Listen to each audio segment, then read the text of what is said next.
that have never been done before. We the people tell the government what to do. It doesn't tell us. We the people are the driver. The government is the car. And we decide where it should go and by what route to do. We the people are free. And I hope we have once again reminded people that man is not free unless government is limited.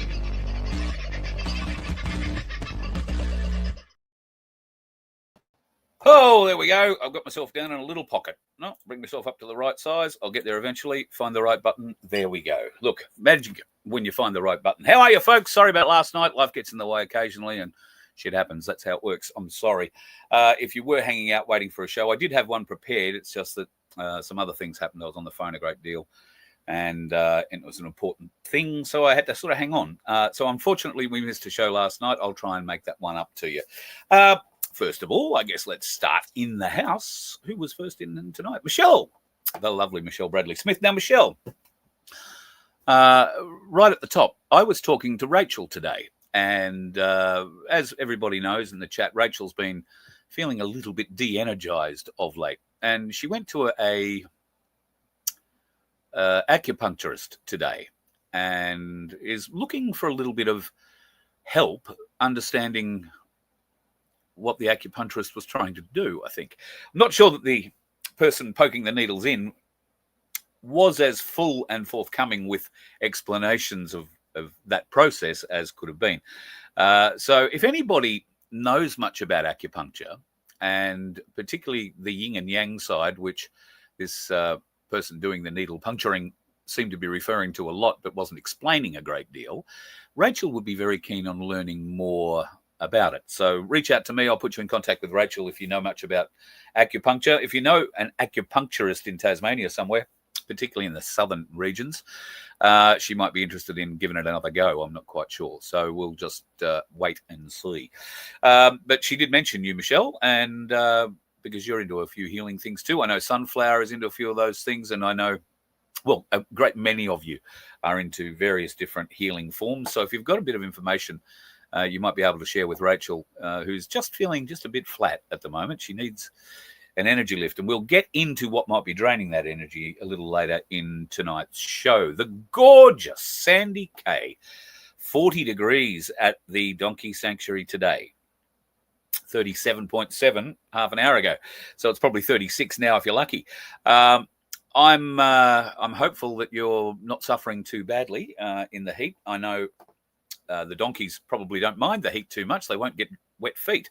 But you've still got to feed them. You've still got to look after them. You've still got to do everything else. And, of course, that means it takes a little bit. So if you would like to help, we would love to help too.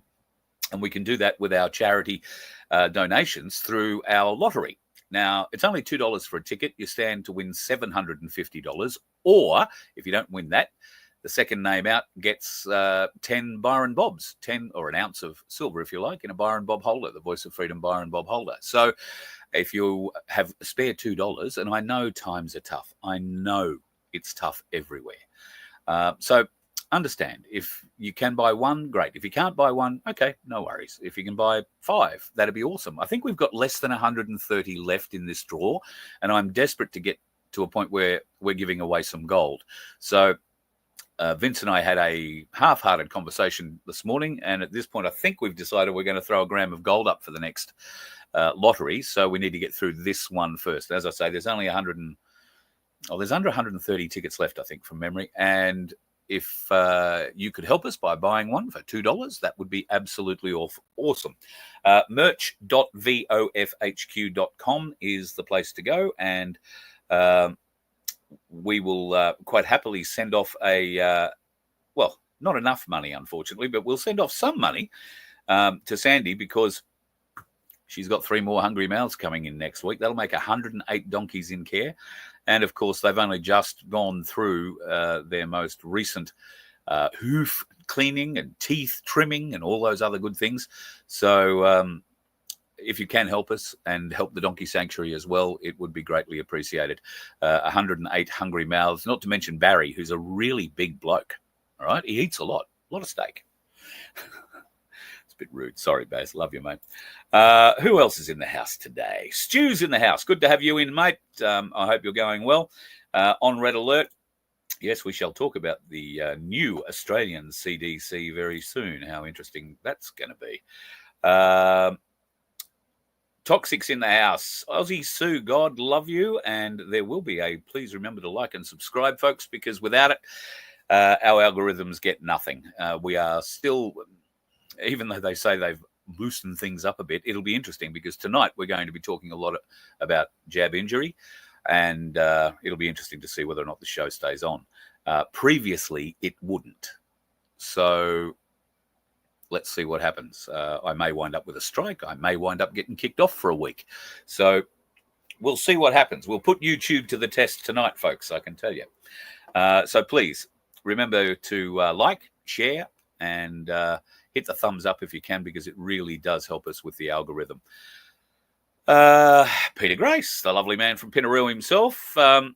Yes, we should talk about the dip. So Monday night, I think I alluded to the fact that I expected the price to stay down or even go down a little bit. That's exactly what's happened. I think at the moment we are looking at about $74.70, the spot price of silver, and gold is well down on its highs of only a week ago. It's now $6,309.54 per ounce. So it's still a good lift on what it has been. This isn't what you'd call a huge drop, but we were expecting this drop.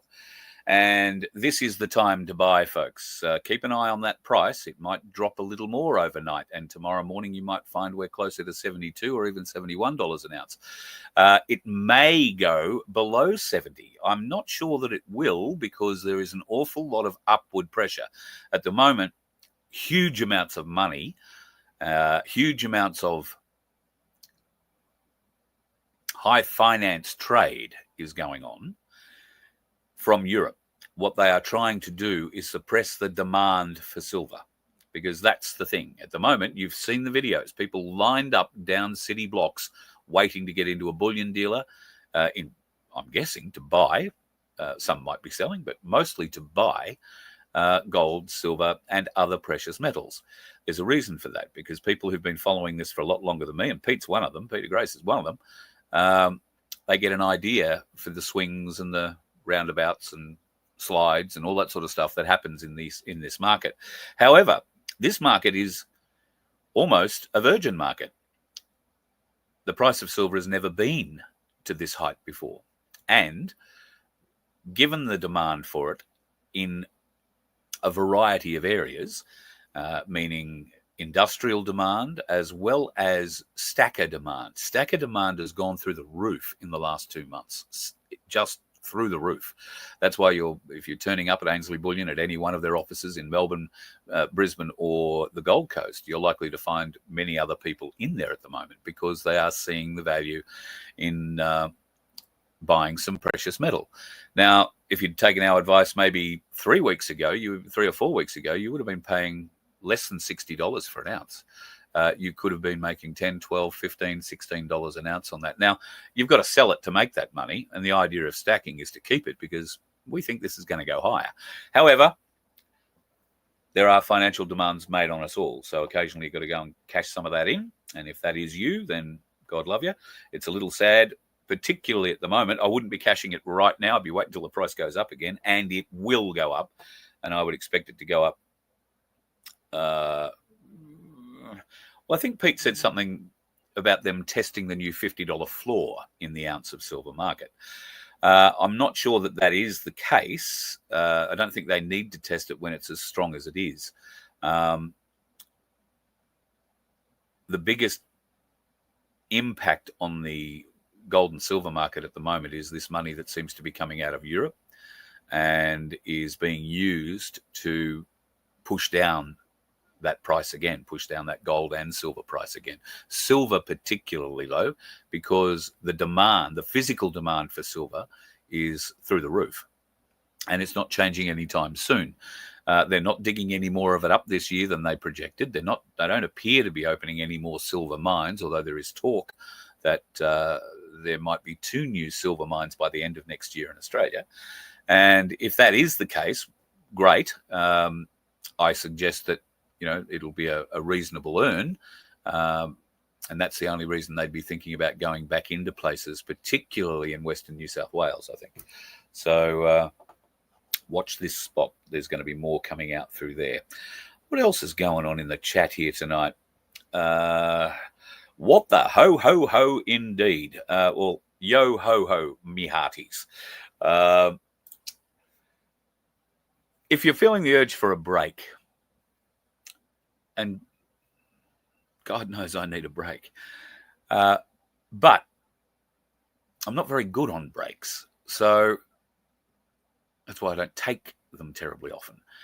But I am going to take one in May for all of 4 days. And when I say a break, I don't really think it'll be a break, because I'm going to be spending it with as many of you as would like to join us.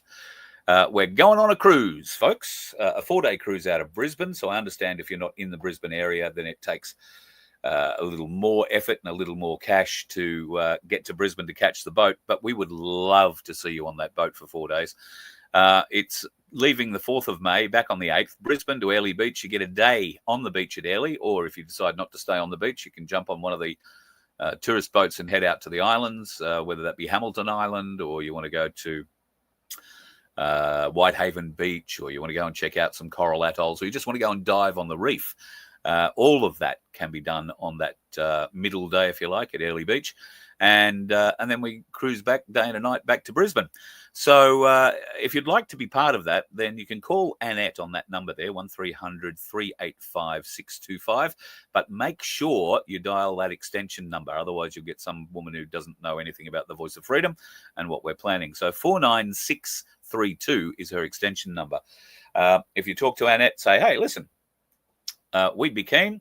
All you need to do is put down a deposit and on your room, and that's sort of what I did. I think the deposit was $150, and I worked it out between now and when it has to be paid, which is, I think, from memory, the 14th of February, Valentine's Day. I think it's $56 a week to pay it off. So I know times are tough. But if you can manage it, we would love to have you on that cruise. God, we would love to have you. I'm still desperately trying to convince Vince. He has a problem with seasickness. I do have a couple of ideas on how to help him with that. It's whether or not he is willing to be helped on it is a whole different matter. He's had some very bad experiences on water, apparently, poor Vince. And, well, I feel for him. But we would love to have you. And it'll be a beautiful 4 days to cruise on the boat. It'll be that time of year where it won't be too hot. We will be cruising into the area where it will be a little warmer still as we head into far north Queensland off Airlie. But you'll be on the water. It'll be cool. It'll be nice. And we'll just have a ball. Hopefully there'll be some good comedians on board, a bit of music. And if there isn't a bit of music, then we might create some, because I know a couple of people who want to come who are musically inclined. So look out. We could be having a bit of faith. Who else is in the room? Dusty, nice to have you, mate. I hope things are going well in your part of the world. Melbourne's being blown around at the moment, eh? Trees down, power flickering on and off. Thanks, Tony. Yeah, I heard that Melbourne was suffering a bit today. And Gippsland too. I think Michelle posted that she's got gale force winds down her end of the world too. So I want to say you're in Gippsland, Michelle. I might have that wrong. But blowing right across Victoria by the sounds of it. And there is a whole heap of shit blowing through Victoria at the moment, which we will get into very shortly. Deb's asking the question, has everyone got a ticket in the lottery? Have you got a ticket in the lottery? Go there and get it right now. merch.vofhq.com. Thank you very much, Deb, for reminding me again. Tony, you're working with a place with miniature ponies. That's got to be a bit cute. Take some photos, mate. Love to see those. Katrina, my Lord. Guess what turned up today? Folks, you probably can't see that terribly well. Katrina and her wonderful husband, Justin, who, can I tell you, is a phenomenal photographer, have sent me this truly magnificent and very thick coffee table book with some of my favorite things inside it. Hot rods. Now, this isn't doing justice. I will go and take some photos of the photos and put them up so that you can get a better look. But to the gentlemen that own these vehicles, or gentlemen and ladies that own these vehicles, my God, congratulations and thank you for maintaining the history. There are so many. I mean, I've literally only browsed through the book, but there are stories here. Roger and Sandra Orbell, they've got a 32 Ford, a four-door sedan, absolute stunner, and there's a whole story about it and the work that went into putting it together. If you like hot rods, folks, reach out to me and I will put you in contact. And if you like hot rods, you're going to love this book. It's an ideal Christmas present. In fact, that's why Katrina sent it to me. Ideal Christmas present. So thank you very much, Katrina, and to Justin too. And my God, congratulate him on that work. It is spectacular. So if you like hot rods, folks, the book is called Chrome Bumpers and Round Headlights. Chrome Bumpers and Round Headlights, Volume 1. It's about an inch, bit over an inch thick, and it is top quality. Top quality. I actually have it personally. Oh, you can't see it, but maybe you can't. Oh, personally signed to me as well. So thank you to both of you. Straight to the pool room, as they say. But I'll have to have a page open every other day, I guess, to just ogle at some of those cars. I love hot rods, folks. Never had one, always been an aim to have one, never have the money to get one. But, God, do love them. Do love them. So thank you very much for sending that through, Katrina. I really appreciate it. And I hope you and Rachel get an opportunity to catch up in the not too distant future. Strong winds in Melbourne, you said, Tony. Yeah. And yeah, pleased I like it. I don't just like it, Katrina. I absolutely love it. Thank you so much. Yeah, absolutely wonderful. Oh, hang on, Sunflower. You wonder if your uncle's in the book. He travels to all the hot rod contests with his Ford. Well, maybe you better send me the details and I'll have a look through the book for you. And if that's the case, well, see what we can do. I hope you and Rick are well, Sunflower. God love you. And there's two people I would love to see come on the cruise, but I don't think will be possible for varying reasons. Rick being a bit crook is one of them. But I would love to see you guys there. I'd love to see Peter Grace there, but it might be in the middle of planting or pulling or patting or whatever on the farm. So it'd be lovely to see you and the other half on that boat, mate. We'd love to see you there. I have rung a few people and extended a bit of an invitation. We'll see. There could be a few interesting guests coming along, can I just say. You might have one or two surprises. Fingers crossed. Nothing guaranteed just yet. It's early days. G'day, Linda. Hope you're well. Hope you're enjoying your Byron Bobs. And Andrew, hope you're good. Jinder Lee, been a while, buddy. Good to see you back in the house. You've sent me the pony photo probably to my phone. I'll have to get it on for tomorrow night. So thanks, Tony. All right. I think I'm at the bottom of the chat. Let's get into it and see what's going on in the world today. Australia. God, we are so lucky, aren't we? We are known as the lucky country, or at least we used to be. And then through a succession of criminal infestation in government, we are now, well, not so lucky. But we are being Americanized, slowly but surely. We are about to get, ladies and gentlemen, our very own CDC. The Australian government has introduced legislation to deliver on its commitment to establish an independent Australian Centre for Disease Control. Now, the CDC will be an independent statutory agency, sounds like the TGA to me, that brings together critical information and experts to protect Australia from disease and other threats to public health. So the question is, what's the TGA doing then? We've got two authorities, do we? Or are they going to get rid of the TGA because, for a variety of reasons, mainly they've been caught lying? The former head of the TGA was caught lying by Rennick and Roberts in the Senate estimates. And he wound up resigning from the CDC, now works for a biosecurity company, probably making $300,000 or $500,000 or $700,000 a year. Horrible human being, should be dragged out and publicly flogged in my estimation, but we will wait and see. There is moves afoot. So apparently the Australian CDC will provide high-quality analysis and advice on public health risks to government and the Australian community. That means they're going to tell you what to do. That simple. And guess when it's going to be operational from? January the 1st next year. The TGA will morph out after that. Why? Well, because there's been quite a lot of very interesting new findings. And the TGA, their DANE, which is the directory of, oh God, I've got to figure it out and try and read it again. Hang on. The database of adverse event notifications. TGA have been keeping a DANE for a while. Those records have been released to a point. 141,667 COVID vax injuries are listed, 1,050 deaths, including many children. This is by no means a full list of the injuries or deaths that were suffered at the hands of those who forced the jab upon us. Why? Because doctors, nurses, anybody in that position of power who had to fill out a death certificate in the last 5 years has not put it down as a vaccine injury, the death. They'll make many other excuses. Oh, it was heart failure. Oh, he had a headache and had an aneurysm. Had breathing difficulties, respiratory problems, had a heart attack. No, nothing to do with the jab.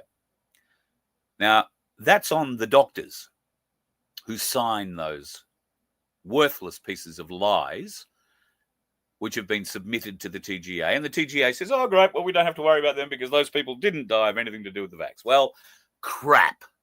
Absolute crap. I urge you to go to cairnsnews.org and have a look at the TGA DANE report. There is a video halfway down the page, which I think Charles Kovacs put up from his foam group, and there is a lady named Sharon Cousins who has done a very detailed spreadsheet outlining so much detail about the injuries and deaths in Australia from the jab. In fact, around the world, but mostly from Australia. She has evidence of 5-year-olds, 10-year-olds, 7-year-olds, 15-year-olds, 11-year-olds, 17-year-olds dying within days of getting a jab. Sometimes not within days, sometimes within weeks. She has so much evidence of the deaths of adults. One lady in particular who was hitherto before being injected absolutely healthy, had nothing wrong with her. She died after the jab with 40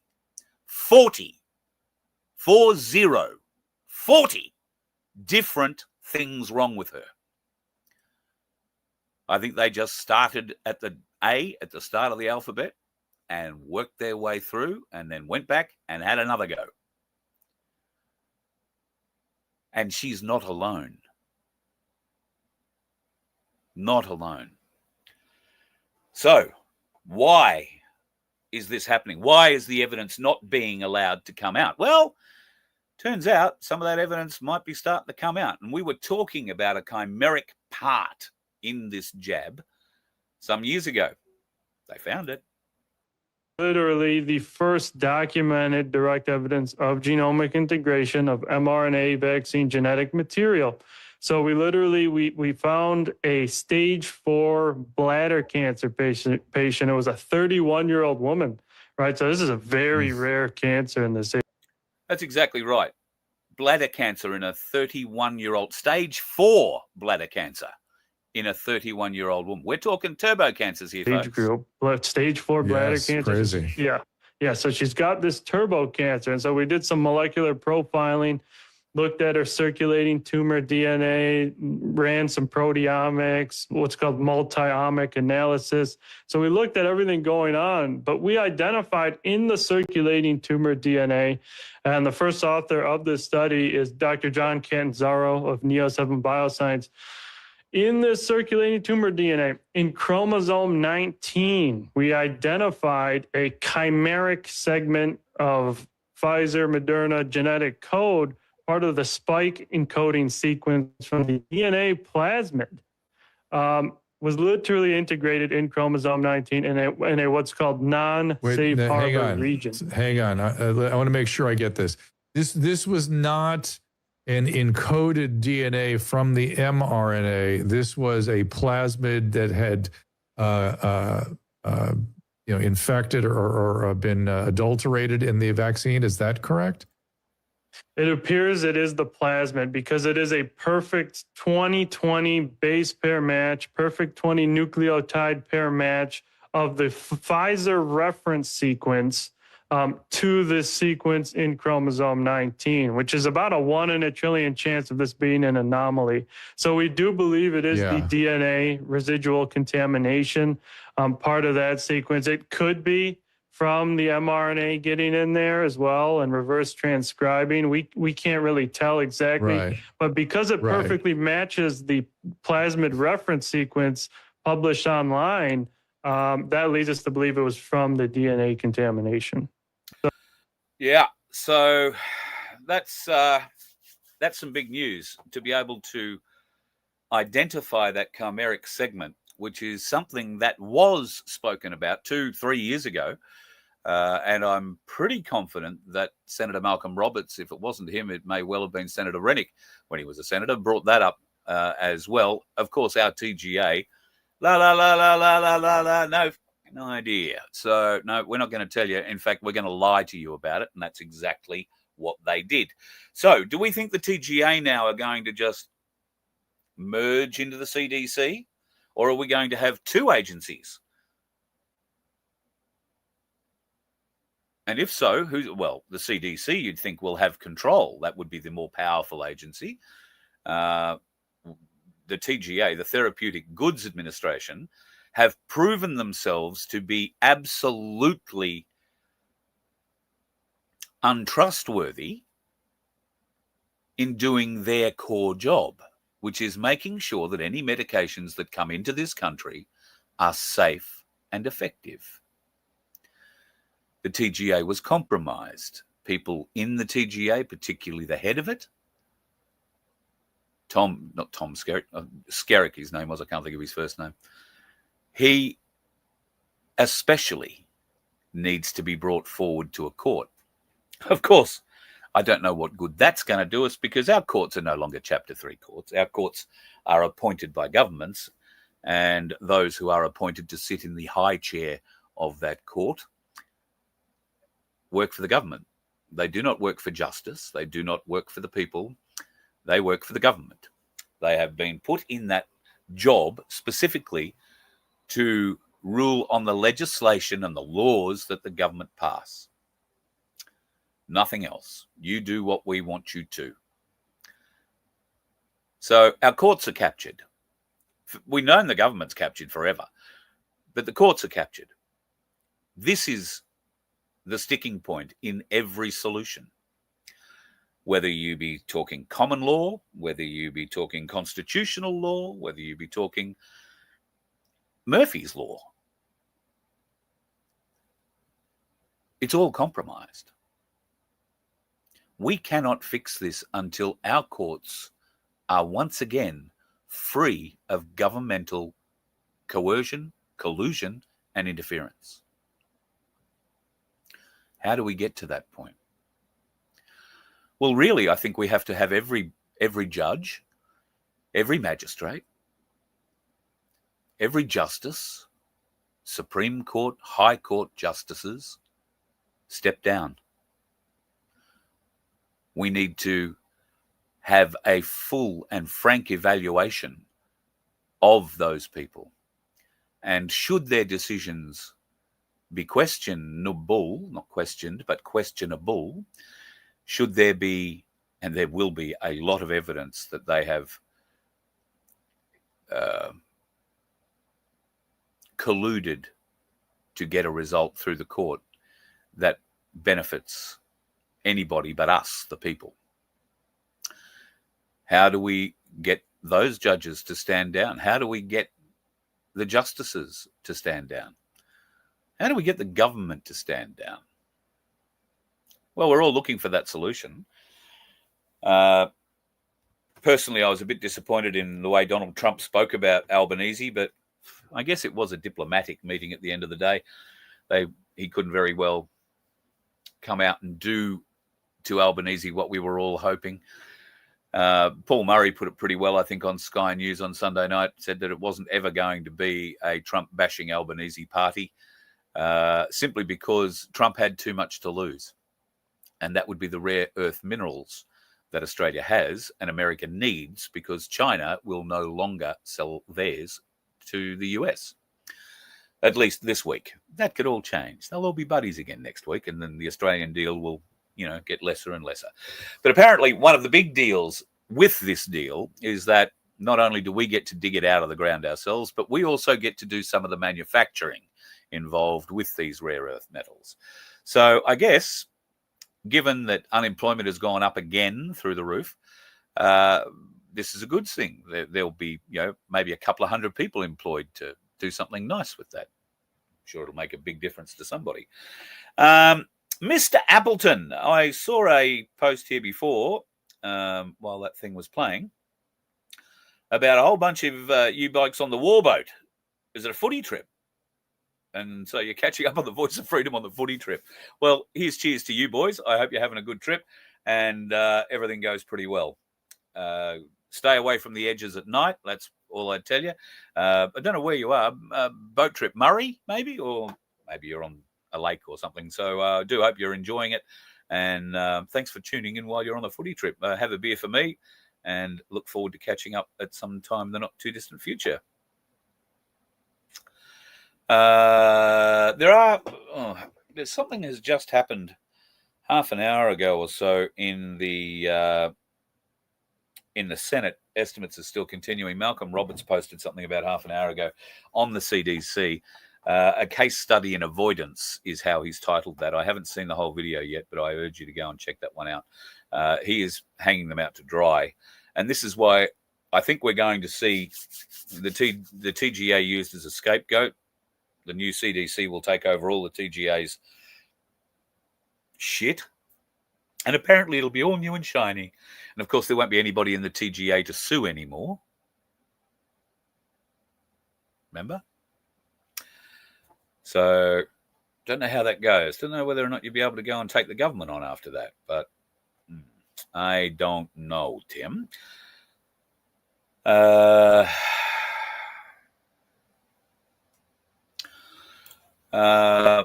to a family member of the military this morning. Yeah, we've had a few deaths in the military in the last few days. In the Australian military, there was a 26-year-old fellow inland of Townsville on an exercise, rolled the vehicle he was in. He was the commander of that vehicle, so he was probably hanging out the top of it at the time. And vehicle crashed, rolled, and crushed him by the sounds of it. And by the sounds of it, they've lost a diver in training. It's not unusual, folks, to lose trainees in training in the Defence Forces. They don't try to kill trainees. In fact, they try very hard for them not to get killed. However, accidents at times happen, and they are usually working in a band that is above the level that normal operators would work in safely, or below it, should I say. So that they will push the limits a lot further. They're trained to push the limits a lot further. To give you an example, I used to know some people who flew interesting aircraft and used to fly interesting aircraft with very interesting commando type fellas in the back, based out of Western Australia. Give you an idea. So one of the training exercises that they would do is load up their aircraft with a platoon or a squad or whatever, and they would fly out to sea, not 10 or 15 Ks out to sea. They would fly 150, 200 kilometers out to sea. They would throw a raft out of the aircraft and wait for about, I think it was 25 seconds, 20 to 25 seconds. And then at 10-second intervals after that, individuals would jump out of the plane. Now, bearing in mind, the aircraft's traveling at a pretty rapid clip. This is designed to put you alone in the ocean, having to swim back to the raft and then paddle that raft back to shore. There was more than one raft. Some of these gentlemen don't come back. Some of them die. Some of them drown. Some of them are eaten by sharks. It happens. They try very hard these days not to have too many eaten by sharks or drown, but it happens. These are training exercises, and these people are being pushed to their absolute limit. And of course, those guys have very highly trained medics around them. So it's not like they're left out in the middle of the ocean with no support. However, things do happen. And it's very sad. And if you've lost a loved one serving for Australia, then I feel for you. And my thanks, even though as sad as it can be. All right, I'll go back to my other page now. There are a few other things that I wanted to talk about tonight. Japan is talking about the jab as well. In fact, Japanese scientists have just stated that the jabs have caused the death of 1 billion people in the world so far. They're saying it's a true collapse of the global population. And according to these scientists, the vaccines are slowly but surely reducing the world's population. Scientists, including some of the world's most respected, also claim that international organizations such as the UN, the WHO, along with numerous world governments, are involved in the massive cover-up to hide the full extent and the statistics of the catastrophe that is happening around us. It is waking up all around the world. Thank God. That's our CDC delivering. Yeah, well, we'll wait and see just how well they deliver it, shall we? I do subscribe to this. The unvaccinated didn't spread disease. They spread resistance to fear. And that's why you, me, and the rest of us are dangerous to these people. They need to exercise their level of control over us. And they know they haven't been able to do it through the jab. That's why digital ID is so integral to their plan going forward. Do not, under any circumstances, accept digital ID. Oh, it'll be easier. Bugger it being easier. God didn't put you on this earth to have an easy life. God put you on this earth to learn things, to grow, to mature, to expand. And we've had a lot of that kicked out of us, suppressed out of us, stolen from us. Don't float like the flotsam and jetsam. Be positive, be strong, be confident, and have nothing to do with the bastards. It has always been an IQ test, folks. I've been saying it from the beginning. It has never been about disease. It's been an IQ test. How smart are you really? And unfortunately, many people failed the test. Many people have already failed the digital ID test before they'd even heard the words digital ID together. How? Well, a few years ago, many people around the world got terribly excited to find out who they were, where they came from, what were their origins.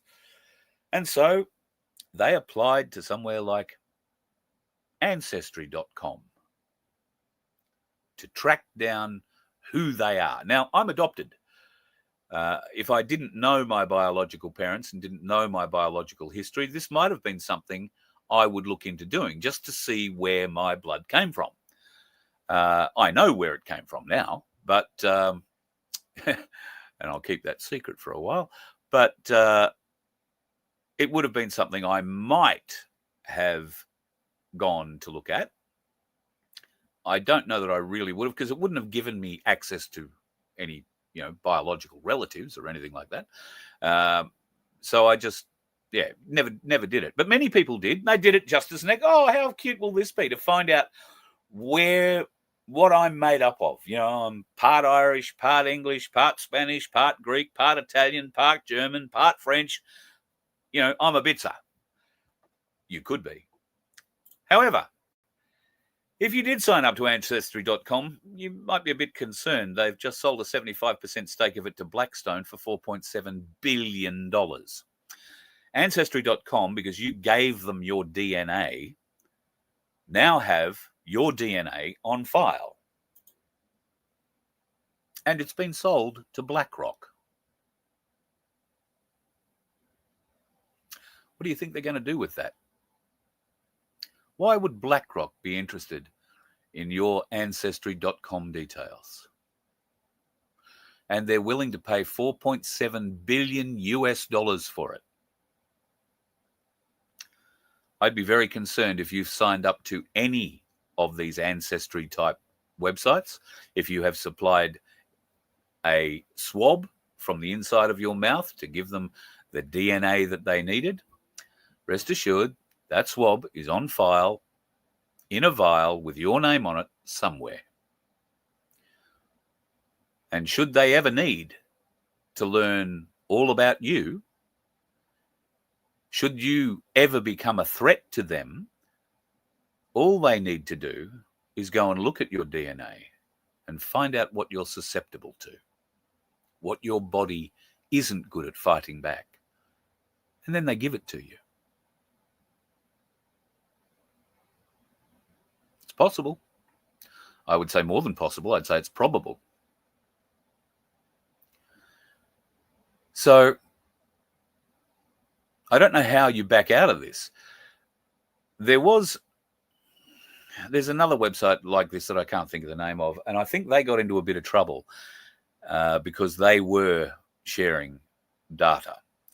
In fact, the Australian government has allowed the CDC, the TGA, and certain other authorities to share your data as well, and make it for sale to other countries, other businesses interested in doing work on this kind of thing. So your DNA is no longer yours, and you have given them a hack to your own body when you provide this stuff. I'm not trying to scare you. I am trying to make you aware that if you have done this sort of thing, then your muted cries about digital ID are probably for naught, because they already have you. You're already on file. All they need to cite from you at some stage to complete it might be your driver's license, right? That's it. They'll have pictures of you. They'll have everything that's possibly needed. So if you were thinking you might like to go and find out what sort of a bitzer I am, don't. You are putting yourself at a massive, massive risk, particularly if you happen to be active in the fight. So don't give them an in, particularly if you're active in the fight. There are a lot of people active in the fight at the moment, and I mean, not like we all know each other, but there, I think, is a very large group, and I saw in the chat somewhere before, do I think there's white hats around? Well, I'm sure there's people wearing hats, put it that way. Yes, I do believe there are white hats around. Yes, I have problems with their methodology at times. However, I'm just one little fat fella sitting in a corner of southeast Queensland, and I don't know the whole picture. So I can't really have a go at them too badly about it. What I do know is that AI is creating all sorts of things for us at the moment that make us second guess everything. Now, this is a transition phase, people. You know, if you scroll through your Facebook feed, now I don't see my Facebook feed. I mean, I don't go on it. I don't do anything.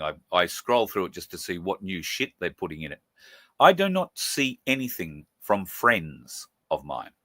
All right. I see nothing.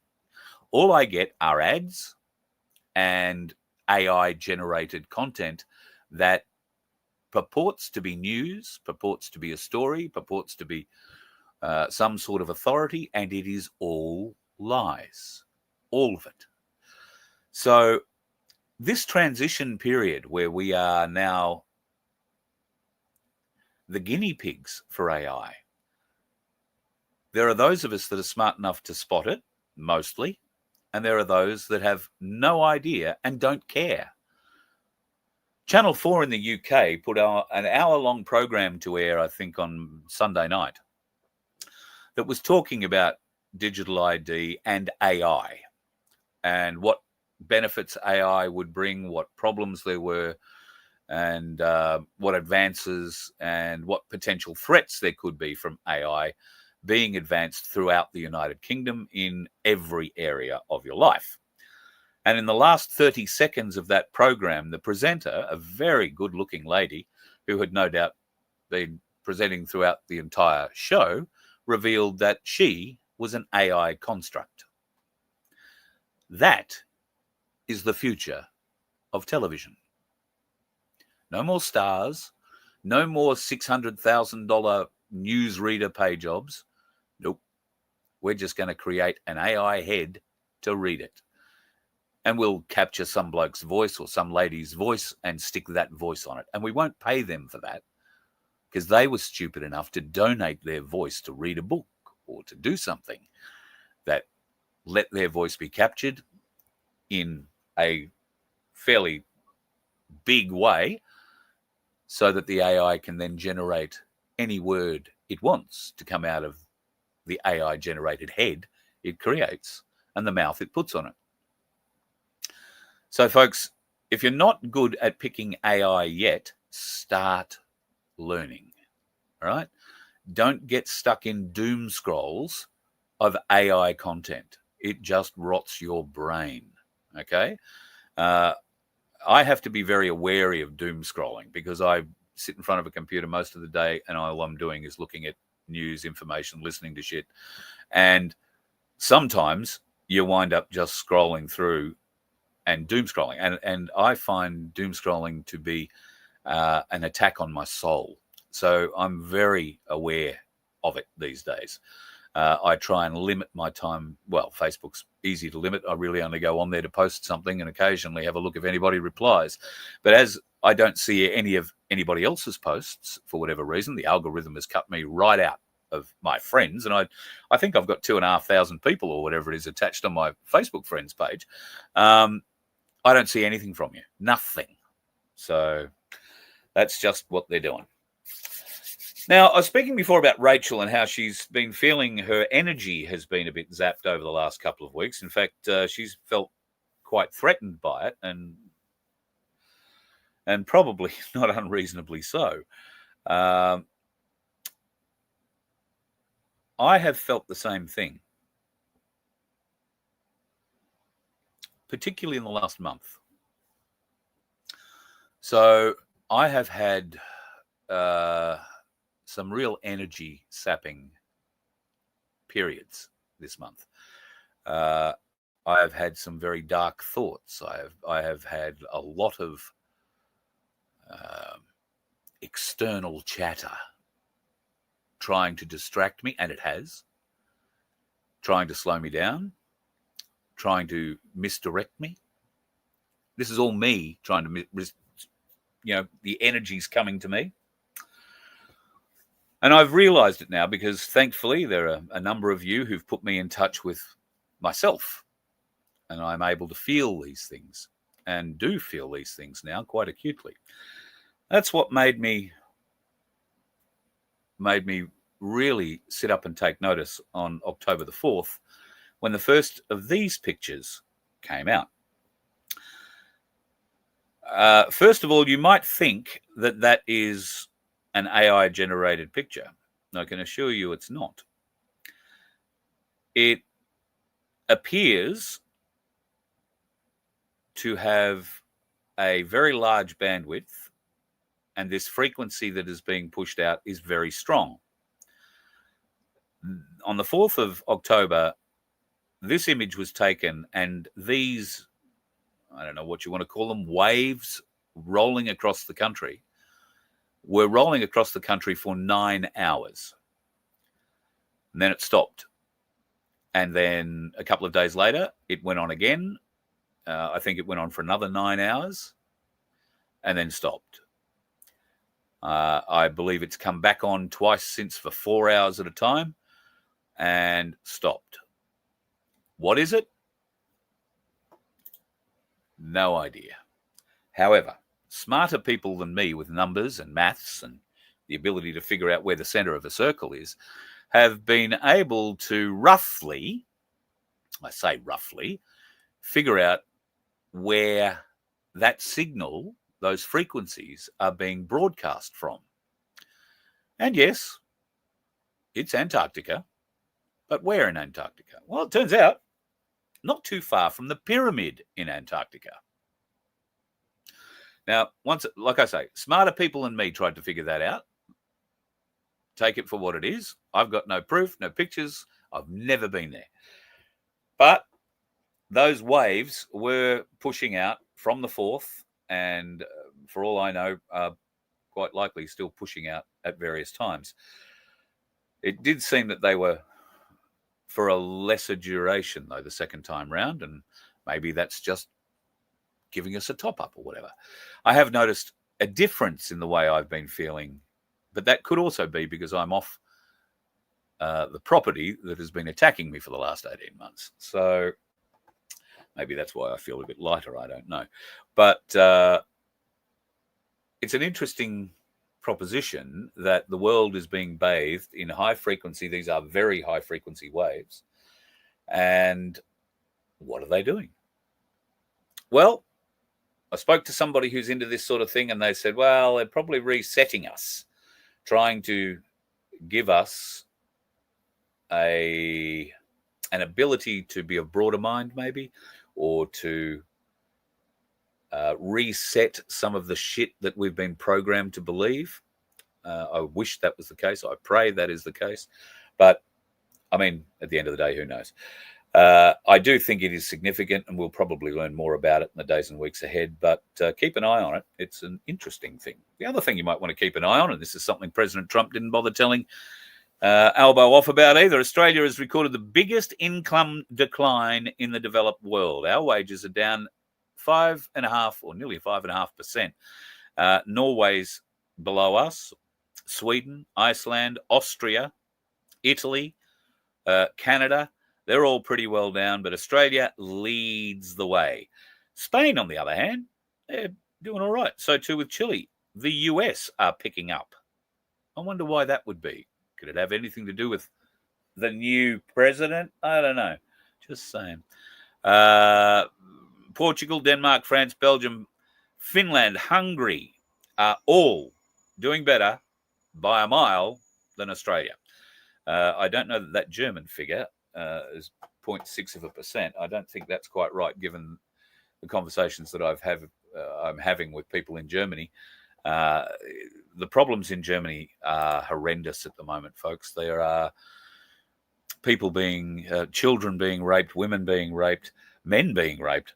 There is violence on many streets. Cologne apparently is pretty dangerous. There are other places like Hamburg, which is one of the big German ports, or the biggest German port, I think. That has also got an influx of illegals there that has led to a rise in criminality that Germany has never seen before. Oh, a bit like Victoria, do you think? Speaking of Victoria, state and territory and local governments have no power under the Commonwealth Constitution to enter into a treaty. But here is the statewide treaty bill for Victoria. This was the order for it to be read the second time. Those were all the yeses, there's all the noes, and here is the happy First Nations Council representatives getting presented with the legislation to say, guess what? You're now on the gravy train for fucking life. Pricks. That bitch has to go. God, Victoria. Oh, God. Well, there are some good ideas to get rid of her. In Bendigo, somebody has put out a get rid of your premier bin. That's bloody spectacular. I think they should be put up all over the state. Although, from what I hear, most Victorians are now starting to eye the possibility of leaving Victoria. Many will say, oh, I can't. I got my house here. My family's here. Your family are suffering too. Why on earth would you allow yourselves to be subjected to this kind of radical bullshit from a government that is more Chinese than Xi Jinping? And here's the latest rock disposal. There's a rock amnesty so that the Aboriginals won't be throwing rocks at the police anymore. Not that Channel 7 reported that way. They reported it that it was the March for Australia folks who were the problem in Melbourne. I think they retracted that eventually. But that was their first. Oh, no, March for Australia. Nothing to do with that. The counter-protest was the problem. A bunch of militant Aboriginals who I don't care for.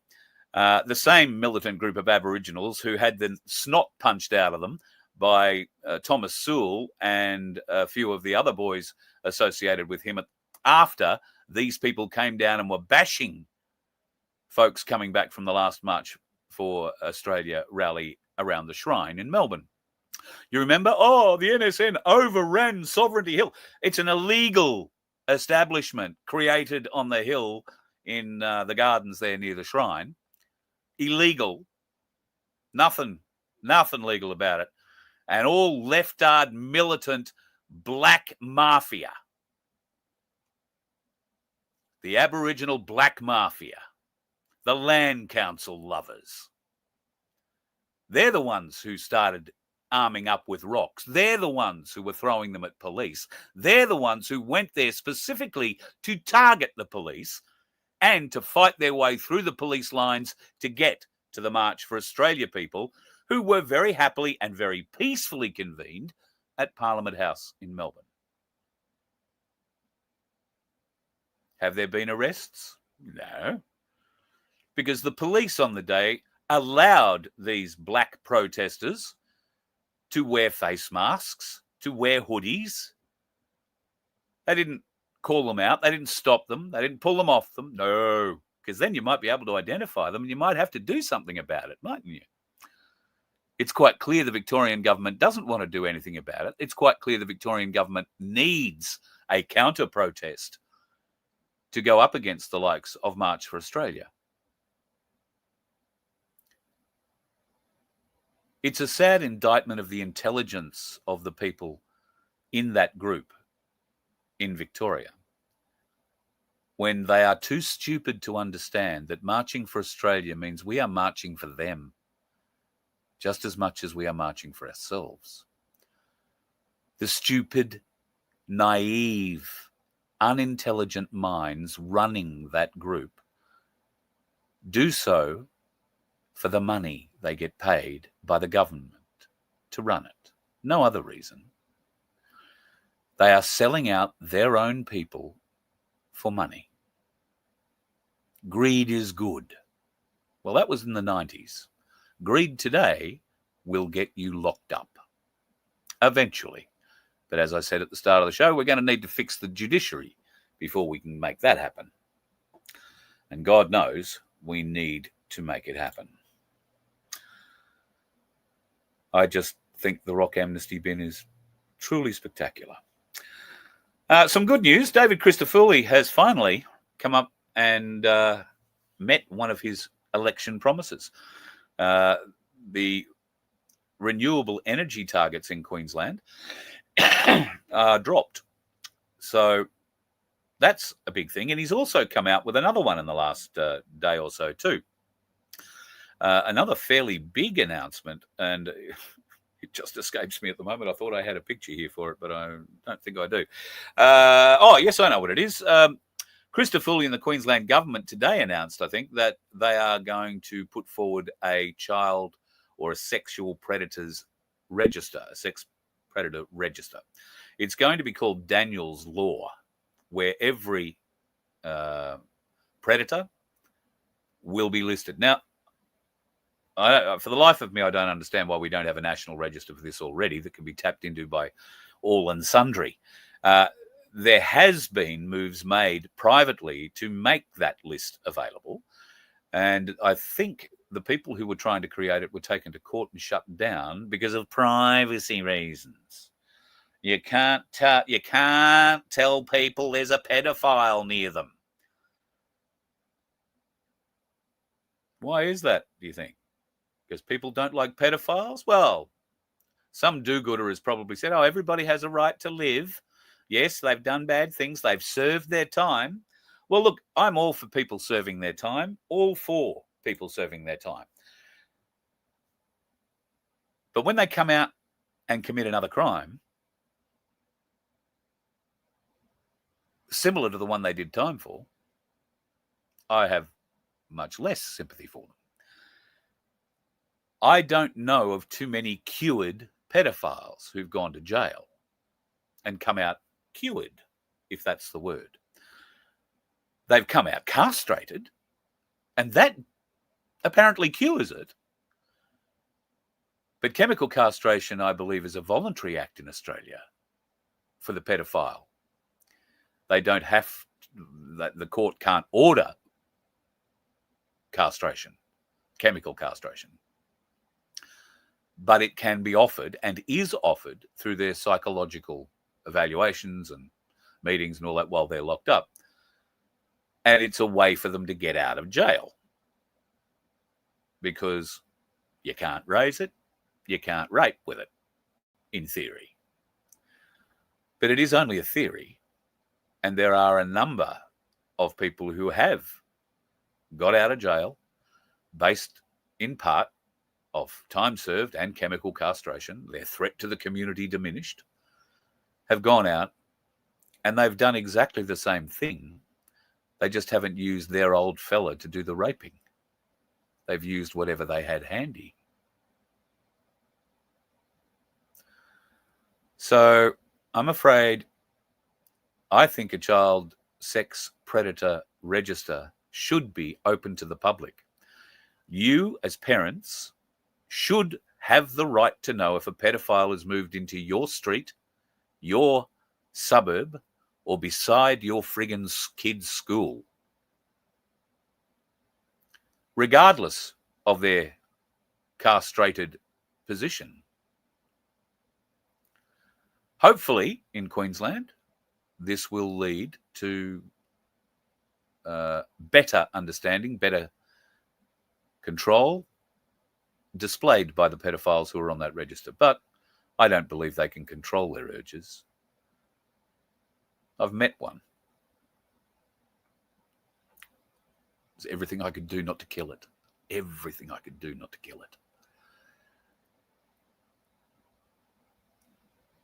Listening to it justify its position. There are many people like me who are able to restrain themselves. But thankfully, there are some who can't. And I look forward to the day those bastards meet up, because it will be a good day. England's on the verge of shutting down the World Economic Forum's 15-minute cities, supposedly, after almost all of their in-city cameras were destroyed and 50,000 people refused to pay the fines. Now, the cameras can't be protected if the police refuse to take action. Of course, you know, you can't be on every street when these get cut down. I'm not sure if you're aware of what has been going on in the UK. I think they call them Blade Runners. There is a group, a very large group all over the nation. They've banded together. They come out dressed head to toe, black balaclavas. You might think they'd come from, well, Antifa. Except these guys are working for us. They come along with sawzalls and they cut down the poles with all the security and surveillance cameras, particularly the surveillance, not so much security cameras, but surveillance cameras. They're cutting them down, dropping them. And these are very, very expensive units. So they are costing the government hundreds of thousands of dollars per unit to get them fixed. These units are pretty much destroyed. They smash the cameras when they're down on the ground. So all the cameras have to be replaced. All the wiring has to be replaced. Sometimes they set what's left of the pole on fire, so it melts the cable back down under the road. These guys really know what they're doing. And it's nice to see that some Australians are finally getting in on the act. Roadside cameras. This one had a little accident. It fell over. Now, that one, I dare say, is a pretty solid unit, given that it's on a track. But I have seen plenty of these roadside cameras floating around in Queensland and other places. And it amazes me that they are there. I've only ever seen one of them vandalized. And I know there was a huge push by the police when they introduced them in Queensland and Victoria, these new trailerable ones that they mount on the side of the road in positions and stick internet connection to them so that the cameras, and they have 4 or 6 or 10 cameras mounted on those units as well, plus the one that actually takes the photo of you speeding. They have that many surveillance cameras on there to stop people or to be able to identify people walking up to and doing anything to those trailers. Balaclava, anyone? I'm not inciting people to go and do this, but it is interesting to see that in the UK, at least, it appears to be having an effect. Here's an effect for great people all over the world. Apparently, what we need to do to make trans people feel better is have straight people date them. Sorry. Just NASA. Much better subject. NASA are in panic. Why are they in panic? Well, maybe they're figuring out that the world has found out NASA stands for not a space agency. There is a few interesting things happening with 3I Atlas. It's slowing down. Not something meteors are known to do, generally, or comets for that matter. Mind you, this thing hasn't displayed any kind of comet-like feature since we were hearing about it, and it still isn't. But apparently, it's slowing down. So it's come around Mars. It's somewhere between Mars and Earth at the moment. And we're expecting it in viewable range of Earth early December. I didn't think it would take a month traveling at the speed it is to get here, but space is a big place. But at any rate, early December, 3I Atlas is meant to be just zooming past us, about 19 million kilometers off the planet's surface. That's very close, very, very close. That was its projected plan, but if it is slowing down, then its plot will change direction, in theory. And why is it slowing down? To take a better look at our moon, maybe on the way past, or resupply it. And I don't mean with moon landers and that sort of stuff. Anything's possible, I guess, isn't it? But keep an eye on the skies, folks, because that 3I Atlas is going to prove over the next, well, I think through November, we're likely to get a lot more news on that. It's going to be an interesting, very interesting time. All right, folks. Oh, shit, I've rolled over an hour tonight. I might love you and leave you. Rachel's in the chat. So, folks, if you do have any hints, thoughts, or tips on acupuncture for Rachel, please either get them into the chat while the show's still going or reach out to me, carl@vofhq.com, and I will pass your details on to Rachel, and I'm sure she will be in touch. What else did I want to mention? Help us out with the lottery, $2. That's all it is, $2 a ticket. Win yourself $750. And if you don't win that, maybe you'll pick up the ounce of Byron Bobs that we're giving away as well. We're trying to get to a point where we can give away a bit more gold. We've got, like I say, a bit under 130 tickets left in this lottery, and I think I've convinced Vince to let me do it in the next one. So hopefully when we knock this one over, we'll have some gold up for grabs, which last time, interestingly, we put a gram of gold up for this particular raffle. It was worth about 200 and $19 or something like that, I want to say. I don't know what a gram bar is worth today. It's worth a bit less than it was a couple of days ago. But it's still worth a shitload more than the first one we put up from memory. So keep an eye out, folks. That gram of gold could be coming into your kick in our next lottery. But to get to the next lottery, we've got to finish this one.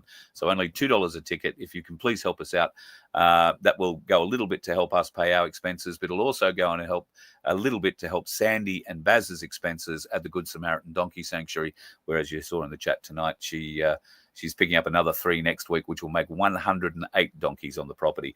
I urge you to go to the Facebook page. I am seeing the Good Samaritan Donkey Sanctuary posts, or I saw one today. They've got a couple of young teenage donkeys there down there, boys. And boys will be boys. Go and have a look at the video. Very cute. All right, folks, love you and leave you tonight. Have yourself a great night. And I know there's been a lot of heavy stuff in the chat tonight. Don't be too put off by it. Don't be too upset by it. We always knew what the bastards were doing with the jabs, and now it appears that there are good people in the world showing that truth, and now we need to find a way that the judiciary get behind it. Well, not just it. We've got to find a way to get the judiciary back to the people, back to being independent, back to being fair. It's a big ask. Be safe, folks, if you're on the roads. Today, horrendous day. I had to go down the Gold Coast today. Somebody was involved in an accident south of where I was going, way south of where I was going. The traffic was back about 14 kilometres at one stage. There are dickheads everywhere, folks. Don't be one, and pray for those that are, because some of them don't survive. Talk to you tomorrow night. You let one ant stand up to us, then they all might stand up.